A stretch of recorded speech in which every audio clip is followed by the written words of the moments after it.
Eu vou falar para vocês tudo o que eu sei, tudo o que eu estou entendendo sobre Elias e Eliseu. Esses dias veio no meu coração para eu estudar a história de Elias e Eliseu.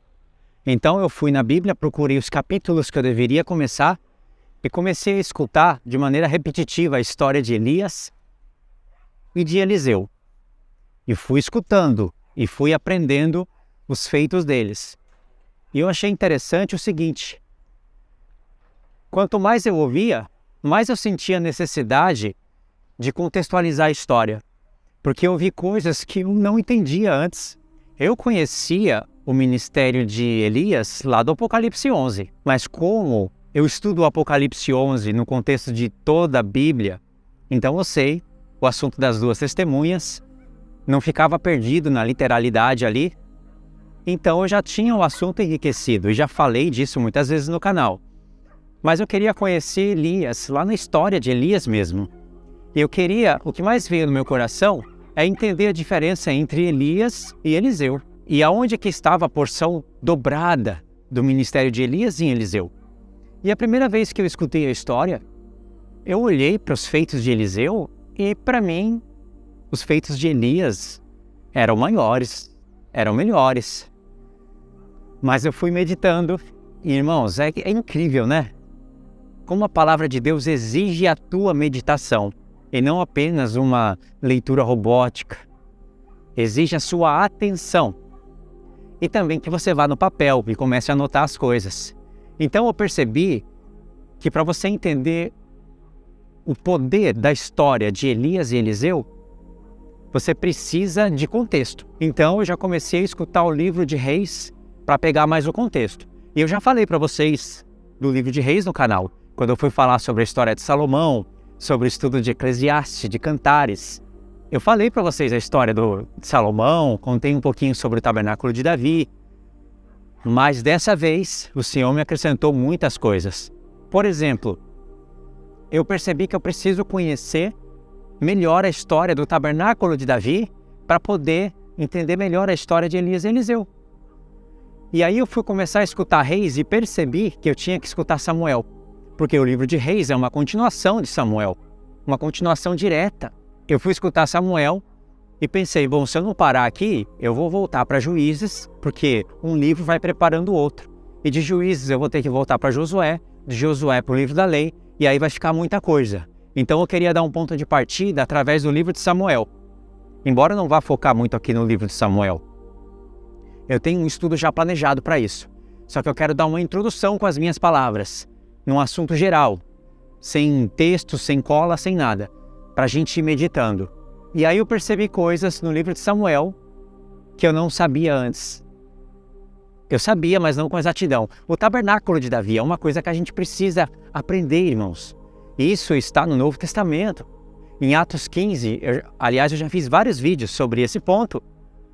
Se você usar bem Atos 15 e entender o que Tiago está falando sobre o tabernáculo caído de Davi, que Deus prometeu restaurar das suas ruínas, e meditar bem naquele contexto, só com isso você derruba a linha pré-tribulacionista no chão e pisa nessa serpente venenosa.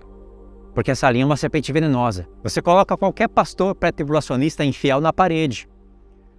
Mas o objetivo nem é esse. O objetivo é a gente estudar e entender o que Deus está falando com as profecias do tabernáculo de Davi. E aí eu percebi que tem profecias onde a expressão tabernáculo de Davi aparece, que é em Amós. Mas aonde? É em Amós e eu não lembro outro profeta, mas vai aparecer no Novo Testamento. Mas só que a expressão tabernáculo de Davi, ela vem junto com outras expressões. Por exemplo, casa de Davi. Você tem que olhar para essa expressão. Casa de Davi, tabernáculo de Davi. E aí, quando você olha para o templo de Salomão, você está olhando para o tabernáculo de Davi. E a gente não sabe disso, mas está olhando. Aí eu percebi o seguinte, que o tabernáculo de Davi, ele foi levantado em 3 fases. E a queda dele é em 2 ou em 3 fases. Eu ainda estou vendo direitinho para ensinar isso com mais precisão. Mas é por aí. As 3 fases do tabernáculo de Davi são incríveis. Você precisa do livro de Samuel para você pegar a primeira e a segunda fase, e o livro de 1 Reis para você pegar a terceira fase. E aí depois, no próprio livro, no 1 Reis, já vai estar falando da queda. Porque tem as 3 fases para levantar o tabernáculo, onde ele chega na sua glória suprema, e aí tem as suas ruínas. Só que a queda do tabernáculo acontece em fases. Primeiro abre uma brecha, depois abrem-se brechas, e depois das brechas vem a ruína. Então são 2 ou 3 fases para isso acontecer, e nós temos tudo na palavra. E aí, depois da ruína, vem a restauração. E a restauração são em 3 fases. Você viu que coisa maravilhosa? Imagine isso numa linha do tempo. 3 fases para levantar, 2 ou 3 fases nas quais o tabernáculo cai, e depois 3 fases que o Senhor restaura das suas ruínas. E aí é uma coisa gloriosa. Aí você precisa de mexer com todos os templos. São 7 tabernáculos na palavra de Deus. 7 fases da revelação do Senhor. E isso é tão profundo que eu acredito que, se não tiver um mapa mental, fica difícil da gente meditar sobre o assunto. E tudo isso começou quando eu fui aprender sobre Elias e Eliseu. Ou seja, Elias e Eliseu, ele é um dos temas centrais do livro de Reis. Porque o primeiro tema central é o tabernáculo de Davi na sua terceira fase na ascensão. Depois, como abre-se a brecha, e aí começam a abrir brechas, e vem a queda, não a queda total, mas já começa a cair, aí Deus coloca Elias e continua a história com Eliseu, para a gente pegar a revelação. Só que, quanto mais você estuda, mais revelação vem. Entre Elias e Eliseu, Deus colocou o rei Jeú. Pode perceber isso. A primeira vez que o Senhor vai falar de Eliseu, ele coloca Jeú entre Elias e Eliseu. E isso é muito revelador. E aí você vê agora que já são 3 personagens. Elias, Jeú e Eliseu. Mas aí você começa a buscar mais personagens, porque onde tem Elias, vai ter Jezabel. Então tem Jezabel, tem Acabe. E onde tem Jezabel e Acabe tem falsos profetas. E Deus mesmo monta essa história para o tempo do fim. Isso que é maravilhoso. Ou seja, as instruções são muitas.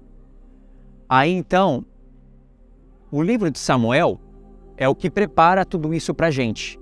Por exemplo, Samuel, ele foi um juiz do povo, um grande juiz, mas foi o primeiro juiz a ungir um rei. Então, por isso que tem esse destaque. Ele ungiu o rei Davi. Primeiro ungiu o rei Saul, depois ungiu o rei Davi. Então, primeiro juiz a ungir um rei. Ou seja, o livro de Samuel prepara a fase dos reis de Israel. E o que prepara o livro de Samuel são os juízes, ou seja, o livro de Juízes. E o que prepara a temporada dos juízes é o livro de Josué. E aí, antes de Josué, você precisa ler o livro da lei para entender toda a história, certo? Mas, como eu disse, fica muita coisa para pensar, é bom ter um ponto de partida a partir do livro de Samuel. E aí é dentro do livro de Samuel que você vai ver a expressão casa de Davi aparecendo.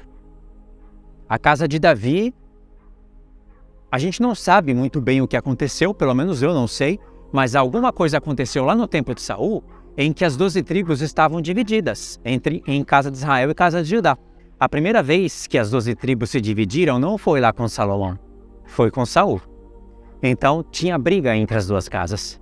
Aí o primeiro livro de Samuel, ele vai focar na história de Davi. Assim, Davi foi ungido rei antes de tudo, né?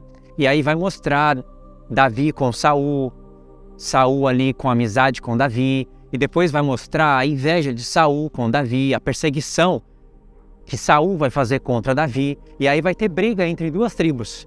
Entre a casa de Davi e a casa de Saul vai ter uma guerra estendida. Você vê que a tribo de Benjamim, que é a tribo de Saul, e a tribo de Judá, que é a tribo de Davi, vão entrar em briga. E essa briga vai durante muito tempo no livro de Samuel. Mas lá no futuro, essas 2 tribos vão se unir, vão se tornar um reino. Aí Judá e Benjamim vão se unir e vai se tornar um reino que vai brigar contra a casa de Israel. sempre vai ter briga entre o povo de Deus, entre as tribos. Só não acontece essa briga quando elas estão unidas. E quando elas estão unidas, sempre tem textos proféticos para nós. Então, vocês estão entendendo mais ou menos a história? O primeiro livro, ele vai colocar essas bases para a gente entender. Davi sendo ungido rei. Sabe, aquelas conquistas de Davi, Davi se tornando um grande general para Saul. E Saul ali, muito feliz com Davi. Aí depois Saul, vocês sabem, ele é um rei ruim, um péssimo rei. E aí ele começa a perseguir Davi. E aí Davi começa a fugir para lá, fugir para cá. O primeiro livro foca mais nisso. Agora o segundo livro já mostra Davi, é que eu não estou com as minhas anotações, né? O primeiro livro ele vai mostrar Davi com a sua casa. Ou seja, Davi da tribo de Judá, e você vai ver que já uma casa de Davi começa a se estabelecer. Essa é a primeira fase. E aí, no segundo livro, você vai ver que há guerra entre a casa de Davi e a casa de Benjamim, a casa do rei Saul, que é a tribo de Benjamim, né? E aí a segunda fase desse tabernáculo, você vai ver, é quando Davi, sendo judeu, e ainda não tendo as 12 tribos com ele, ungido primeiro rei de Judá e depois rei de todo Israel. Aí que estão as fases. Quando Davi foi ungido rei em Judá, aí ele pega a Arca da Aliança e ele traz para sua tenda. Ou seja, casa de Davi, tenda de Davi, tabernáculo de Davi. Aí estão as fases. Aí na segunda fase, Davi tem uma tenda, a Arca da Aliança está lá com ele, e ele se torna rei das 12 tribos. Há uma história ali bem pertinho, os textos, né, um do outro, e ele é ungido rei das 12 tribos. Ou seja, as 12 tribos voltam a se tornar um povo só. E a Arca da Aliança está na tenda de Davi. Essa é a fase 2 do seu tabernáculo. Aí Davi fala que quer edificar uma casa para Deus. E Deus começa a fazer uma conversa com Davi, né? Tem um trocadilho ali das palavras de Deus com Davi. E Deus fala, Davi, você quer me edificar a casa? Eu que vou te edificar uma casa. E quando Deus fala que Deus vai edificar uma casa para Davi, aí tem dupla revelação. Porque Deus edificou uma casa para Davi, sim, é o tabernáculo. Só que Deus ainda permite, sim, Davi dar uma casa para Deus. Só que quem iria edificar é o filho de Davi. De maneira que Davi, o filho de Davi, edificando uma casa para Deus, é Cristo edificando a casa para o Pai. E ao mesmo tempo o Pai edificando uma casa para o Filho. Ou seja, o Pai dando realmente um tabernáculo para Davi, a casa de Davi. Então a fase 1 é quando Davi tem a sua casa, está ali, se torna rei de Judá, e ele está em briga com a casa de Saul. Essa é a primeira fase, já é casa de Davi.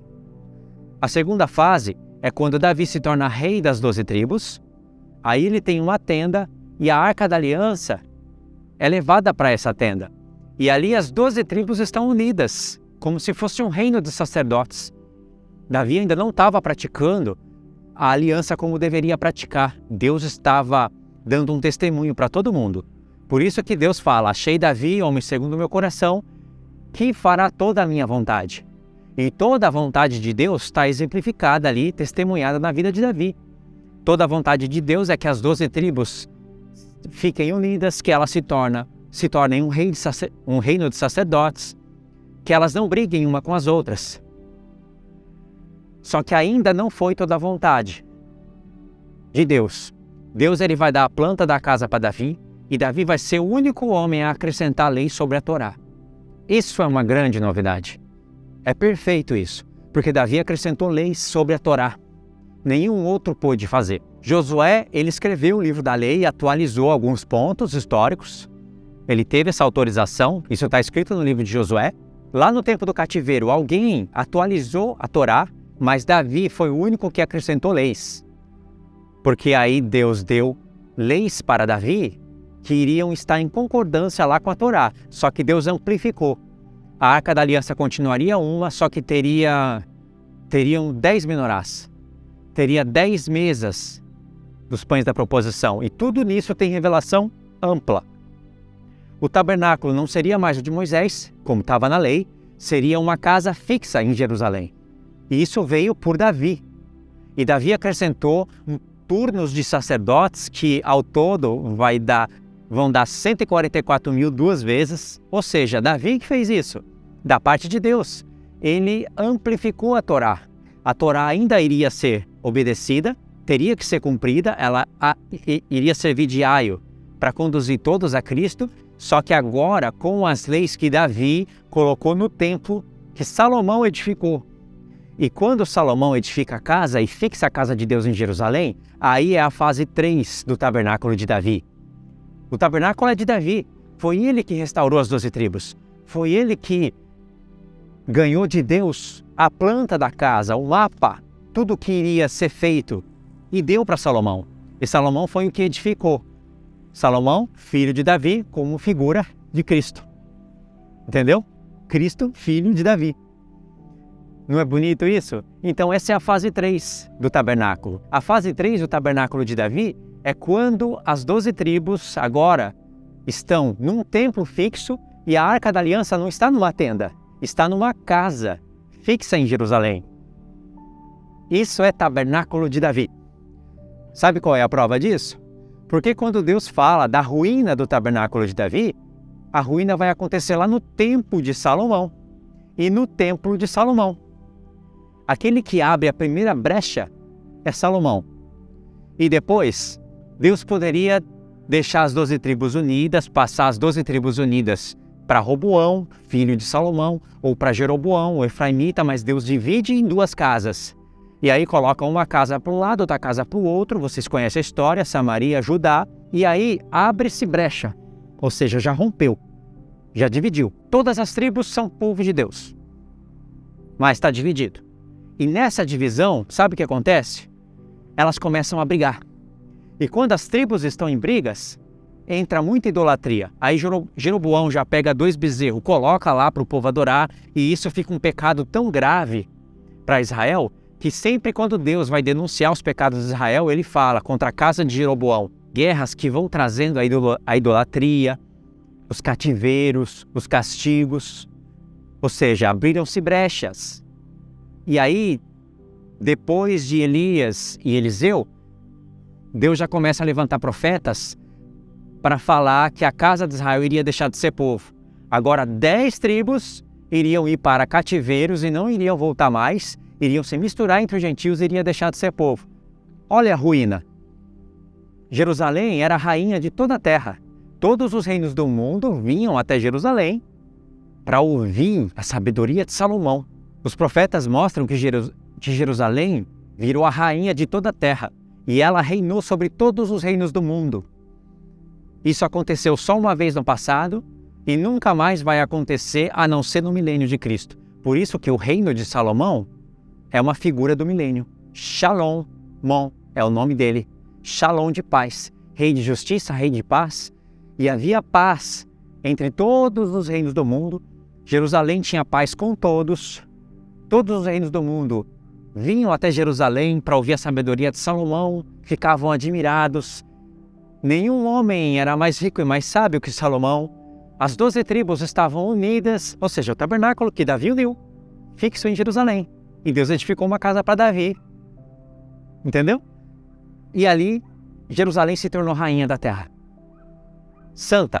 Por isso que quando ela cai e peca e não se arrepende, e Deus levanta profetas, ela não se arrepende, Deus começa a falar como se tornou prostituta a cidade que era fiel, a cidade que era santa.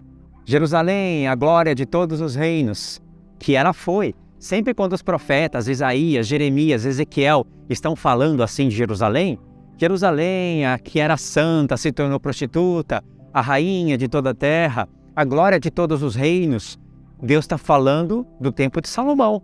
É o único momento onde Jerusalém dominou sobre todos os reis da terra. Depois disso, ela nunca mais vai dominar. Só no milênio, aonde o trono de Davi estará em Jerusalém mesmo, na Jerusalém lá atual, e ela será santa. Nada de Nova Jerusalém do céu, descendo agora, nada disso. Respeita o Apocalipse, respeita as profecias, deixa de loucura. Deus falou que o trono de Davi estará lá em Jerusalém, e Deus escolhe Jerusalém de novo e ela vai ser edificada no mesmo lugar. Jerusalém vai ser restaurada. E Deus não está falando só de coisas espirituais aí, não. Ele fala de coisas espirituais, mas não anula as coisas literais. Então, isso que é o incrível da profecia, das profecias, e isso que é o tabernáculo de Davi, nas 3 fases. Aí, Salomão abre uma brecha, as casas se dividem, elas começam a brigar, começam a entrar em prostituições, ou seja, abre-se brechas agora, começa a abrir rachaduras, até que Deus tem que lançar a casa de Israel para longe da presença dele. E aí vem a queda. Quando Elias e Eliseu são levantados, ainda a casa de Israel é povo. Mas aí Deus usa daquele contexto para profetizar o futuro. Entendeu como é importante conhecer a história? E aí foi a ascensão do reino e a queda, né? Só que a queda mesmo, para você entender realmente toda a ruína, você precisa do livro de Esdras e Neemias. Que coisa, né? Como Deus é profundo nas profecias. Mas enfim, resumindo aqui, aí eu percebi que eu preciso de tudo isso para eu entender o porquê que Deus está colocando aquele foco na história. Porque o livro de Reis, o livro de Samuel, ele mostra pra gente, então, Davi se tornando rei das 12 tribos, unindo elas e formando uma casa, uma tenda. Aí vem fase 1 e fase 2 do seu tabernáculo. Ou seja, a casa de Davi vai amplificando. Era uma casa, né, os judeus, depois vira as 12 tribos numa tenda e depois vai lá fixado em Jerusalém, na casa que Deus deu para Davi, a planta para Davi, para o filho de Davi edificar, e ali é a casa de Davi, tabernáculo de Davi. Aí o livro de Reis vem para mostrar como foi a edificação. Pode ver, os primeiros capítulos vai dar continuidade na história de Israel, né? Vai mostrar Salomão tomando o reino, Salomão vai pôr tudo em ordem, tem umas histórias bonitas ali nos primeiros capítulos. Aí depois vai mostrar Salomão edificando o reino, fazendo aliança com os reis. E até o jeito em que Deus vai mostrando para a gente como foi edificada a casa, literal, fala a respeito de nós, da casa espiritual. Isso é muito bonito. E aí Salomão vai edificando, vai terminando o trabalho, e quando ele termina o trabalho, ele faz uma oração profética, linda, profunda. E aí você já vê Jerusalém sobre todos os reinos da terra. Esse é o tabernáculo de Davi. E aí, a partir do capítulo 10, 11, vai mostrar agora o outro lado da história. A brecha, as brechas e a ruína. E aí vem preparando a história para Elias e Eliseu. Quando você vai estudar a história de Elias e Eliseu, começa lá em 1 Reis capítulo 17. É a primeira vez que entra Elias. E Elias já entra fechando os céus, por 3 anos e meio. Por que Elias faz isso? Eu sei, Elias entra no capítulo 17, ele já aparece fechando o céu. Mas pode olhar no capítulo 16, lá no finalzinho. Quando Acabe casa com Jezabel, aí entra Elias. Entendeu?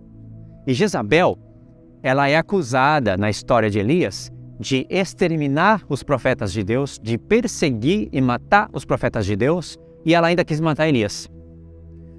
Aí nessas histórias de Elias, são coisas profundas, tem que meditar, ponto por ponto. E aí a história de Elias prepara a história de Eliseu, que é profunda. Agora eu sei o porquê. Eliseu tem porção dupla de Elias. Vou falar num próximo vídeo, é uma coisa linda. Só que tem que ler textos, sabe? Eu tô falando aqui um geral da história, mas tem que ler os textos.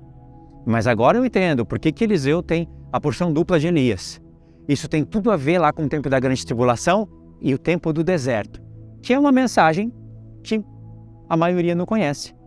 Tem no canal, tem em outros canais. Aí o povo chega no meu canal, escuta eu falando, que deserto é esse? Não pergunta, não vai atrás, não busca link. É só quem é interessado mesmo. Por isso que não são todos que vão para o deserto. Estão entendendo? E aí, a história de Elias, ela vai de 1 Reis, capítulo 17, até 2 Reis, capítulo 1. E aí depois entra Eliseu. Eliseu entra em 2 Reis capítulo 2. Só que Deus já dá uma pontinha de Eliseu lá em 1 Reis capítulo 19. Eliseu só vai entrar em 2 Reis capítulo 2. Mas lá em 1 Reis capítulo 19, Deus já fala para Elias, olha, vai lá, unge Eliseu no seu lugar, unge, eu esqueci o nome do homem, como rei da Síria, e você vai ungir Jeú como rei de Israel. E aí a história já está toda preparada, porque Deus, ele coloca Elias, Jeú e Eliseu. E Deus fala assim, aquele que escapar de Elias, Azazel matará. E aquele que escapar da espada de Azazel, Jeú vai matar. E o que escapar da espada de Jeú, Eliseu vai matar. Aí está a revelação. Aí que está a coisa magnífica. Porque Jeú, ele é um rei de Israel que cumpriu as profecias de Elias. Foi Jeú que foi perseguir Jezabel, Jeú que foi perseguir Acabe, Jeú que foi contra a casa de Jeroboão. Jeú, ele foi o cumpridor das profecias. Só que Jeú, ele não é profeta. Jeú, ele usou uma espada literal. Homem valente de guerra. Só que Eliseu não usou espada. Você vê que Elias não usou espada. A espada de Elias era a palavra. Jeú usou a espada, e Jeú não foi profeta, não profetizou nada. Mas Jeú foi o executor da palavra. E Eliseu não usou a espada literal. Ele usou a espada espiritual. Mas Deus fala numa profecia só. Aquele que escapar de Elias, Azazel mata. Aquele que vai escapar de Azazel, que é o rei da Síria. Está falando dos pecadores do povo, né? Aquele que escapar, Jeú vai matar. E o que escapar da espada de Jeú, Eliseu vai matar. Mas como que Eliseu mata? Através da profecia. Eliseu profetiza e acontece. E aí a história é muito linda. Pode ver que nessa introduçãozinha aqui, eu não falei sobre as diferenças entre Elias e Eliseu. Eu vou falar no próximo vídeo. Eu tenho todos os textos anotados para a gente entender melhor a história do tabernáculo de Davi, porque quando você estuda a história de Elias e Eliseu, verdadeiramente você vai ter que aprender o que é tabernáculo de Davi. E isso é obrigação, não é luxo. Não é só para mestre. O mestre pode ensinar, mas mesmo a pessoa que não vai ensinar tem que saber o que é tabernáculo de Davi, porque isso envolve toda a história de Israel, até a história da igreja, até você como corpo de Cristo está envolvida nessa história de tabernáculo de Davi, porque lá em Atos 15 é a última vez onde aparece a menção da expressão tabernáculo de Davi e Tiago aplica para a igreja. E a última vez que isso vai aparecer é lá em Apocalipse 22. Ou seja, só para estudar sobre as profecias do tabernáculo de Davi, você tem que estudar isso que eu estou falando para vocês, né? As fases da ascensão, entender como ele foi edificado em 3 fases, porque tabernáculo de Davi não são só as 12 tribos unidas. Não é só isso. E você tem que entender as 2 ou 3 fases da queda e da ruína, e depois as 3 fases da restauração. Porque quando Deus fala que vai restaurar o tabernáculo de Davi das suas ruínas, ele coloca Cristo como fundamento da casa de Deus e aí começa a restaurar. Entendeu? Ou seja, tem que estudar a história da igreja, a verdadeira. Não estudar paz de igreja, estudar a história verdadeira da igreja. É isso que nos coloca dentro da profecia. E quando você realmente aplica o coração nisso, para entender o que é tabernáculo de Davi caído das suas ruínas, você vai entender que Deus não está falando só de um sacerdócio celeste, da Nova Jerusalém, do povo de Deus. Você vai ver que Deus está falando de uma história que vai acontecer na terra como réplica do que Deus está fazendo para o céu. Porque as 12 tribos, a igreja espiritual, que vai ser um reino de sacerdote para reinar sobre a terra, elas vão ter acesso à Nova Jerusalém e vão reinar sobre a terra. Só que na terra vai ter 12 tribos literais. Vai ter um tabernáculo de Davi, como era na antiguidade, na terra. Mas isso é um assunto muito elevado. É um assunto muito profundo. É um assunto para quem está apto a entender as palavras do profeta Ezequiel e não torcê-las. E não entrar no mundo de espiritualismo. Espiritualizar 280 versos, ou seja, os últimos 8 capítulos de Ezequiel, através de 5 ou 10 textos, no máximo. Catar 10 textos e espiritualizar 280. Como se eu explicando 10 textos e vendo alguma coisa espiritual ali, eu estaria explicando 280 versos, onde Deus fala do templo de Ezequiel, das medidas, das leis, das tribos que estarão na terra, do lugar em que o templo vai ocupar. Ou seja, eu jogo tudo isso embora porque eu creio no mundo espiritual. Ou seja, realmente essa profecia é para quem está apto para as palavras dos profetas. Mas tudo isso já foi ensinado no meu canal. Infelizmente eu tive que apagar muitos vídeos, mas eu vou refazê-los, tá bom? Então, você entendeu? Entendeu o esquema desse vídeo aqui? Eu falei muita coisa, eu sei, é difícil, né? Não tem mapa mental, mas eu falei aqui sobre a história de Samuel, que prepara a história dos reis, aonde nós vamos olhar para a história de Elias, Jeú e Eliseu, e nós vamos enxergar o tempo do fim. E nesse meio, nós vamos ter que aprender o que é tabernáculo de Davi.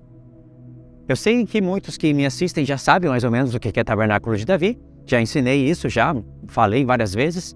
Mas aprenda. Tabernáculo de Davi, ele tem 3 fases. Não é só a casa de Judá. E não são somente as 12 tribos unidas. Envolve também o templo de Salomão. Sabendo que tudo o que acontece no templo de Salomão foi Davi que acrescentou. Ou seja, Davi ampliou a Torá. Ele não mudou, ele ampliou. Agora, as leis do templo de Ezequiel trazem mudanças na Torá.